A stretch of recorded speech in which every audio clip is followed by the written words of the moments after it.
500-ലധികം വേദികൾ പിന്നിട്ട 15-കാരി അക്ഷയ എസ് പ്രകാശ്. നിരവധി പുരസ്കാരങ്ങൾ ലഭിച്ച അക്ഷയ നാടിന്റെ അഭിമാനമായിരിക്കുകയാണ്.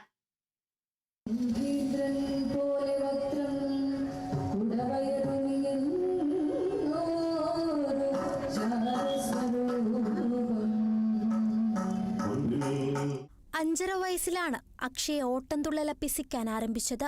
10 വർഷമായി തുള്ളൽ അഭ്യസിച്ചു വരുന്ന അക്ഷയ 500-ലധികം വേദികളിലാണ് ഇതുവരെ ഓട്ടംതുള്ളൽ അവതരിപ്പിച്ചത്.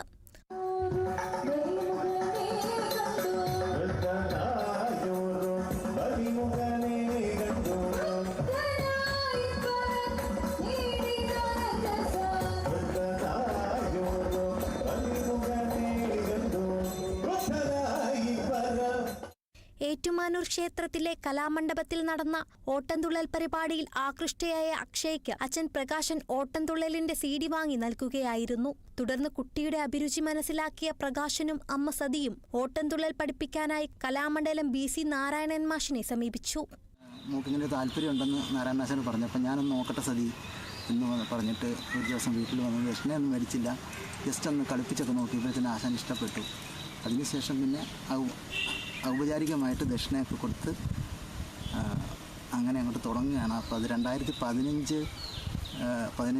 പുതുശ്ശേരിക്കര ശ്രീകൃഷ്ണസ്വാമി ക്ഷേത്രത്തിലെ പ്രതിഷ്ഠാ മഹോത്സവത്തിന് 20 മിനിറ്റ് മോൾക്ക് തുള്ളൽ അരങ്ങേറാനായിട്ടുള്ളൊരു ഭാഗ്യം ലഭിക്കുകയുണ്ടായി. അതിൻ്റെ ഫുൾ ക്രെഡിറ്റും നമ്മുടെ ആശാനാണ്.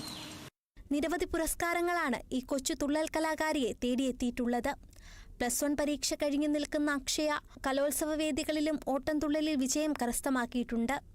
5 വയസ്സിലായിരുന്നു അരങ്ങേറ്റം കഴിഞ്ഞത്. ശ്രീ കലാമണ്ഡലം നാരായണൻ ആശാനായിരുന്നു എന്നെ പരിശീലിപ്പിച്ചത്. അതിനുശേഷം ആശാൻ പിന്നെ കലാമണ്ഡലത്തിലേക്കൊക്കെ പോയപ്പോൾ വന്ന് ക്ലാസ് എടുക്കാനുള്ള ബുദ്ധിമുട്ടൊക്കെ കാരണം ആശാൻ്റെ ചേട്ടൻ ശ്രീ കലാമണ്ഡലം ബാലചന്ദ്രൻ ആശാൻ കീഴിൽ പഠിച്ചിട്ടുണ്ട്. Kerala vision news, Kottayam.